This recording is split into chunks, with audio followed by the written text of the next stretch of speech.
महाराष्ट्र राज्यातील लाखो महिलांसाठी आनंदाची बातमी आहे। मुख्यमंत्री माझी लाडकी बहीण योजनेचे रखडलेले हप्ते आता 8 मार्च 2026 रोजी महिला दिनाचे औचित्य साधून पात्र लाभार्थ्यांच्या खात्यात जमा केले जाणार आहेत। ज्या महिलांना जानेवारी आणि फेब्रुवारी महिन्याचा हप्ता तांत्रिक कारणांमुळे मिळाला नव्हता त्यांना आता एकत्रित लाभ मिळण्याची शक्यता आहे। मात्र ज्यांनी अद्याप ई-केवायसी पूर्ण केलेली नाही त्यांचे पैसे अडकू शकतात।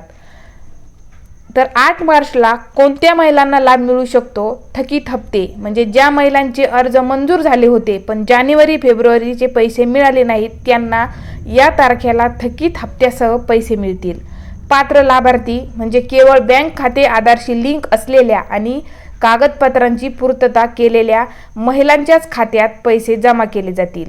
ज्या महिलांच्या अर्जात त्रुटी होत्या आणि त्यांनी त्या दुरुस्त केल्या आहेत अशा महिलांनाही या लाभाच्या कक्षेत आता आणले जाईल, म्हणजे त्यांना देखील 8 मार्चला लाभ मिळू शकतो। कोणत्या महिलांना लाभ मिळणार नाही तर काही महिलांचे नावे लाभार्थी यादीतून वगळण्यात आलेले आहेत किंवा त्यांचे पैसे थांबवण्यात आलेले आहेत।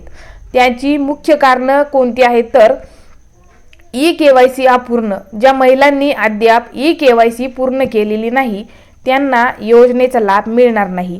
तसेच आधार लिंकिंग समस्या, बँक खाते आधार कार्डशी लिंक नसणे किंवा डीबीटी पर्याय सक्रिय नसणे, तसंच अर्जात बँक खाते क्रमांक किंवा मोबाईल क्रमांकात काही महिलांच्या चुका झालेल्या आहेत त्यामुळे त्यांना देखील लाभ मिळणार नाही। तसेच कौटुंबिक वार्षिक उत्पन्न 2.5 लाखांपेक्षा ज्या महिलांचे जास्त आहे अशा महिलांचे नाव देखील यातून आता वगळण्यात आलेली आहेत। तर तुम्हाला जानेवारी महिन्याचा हप्ता मिळाला का? कमेंटमध्ये नक्की सांगा। चॅनलवर नवीन असाल तर चॅनलला सबस्क्राईब करायला विसरू नका।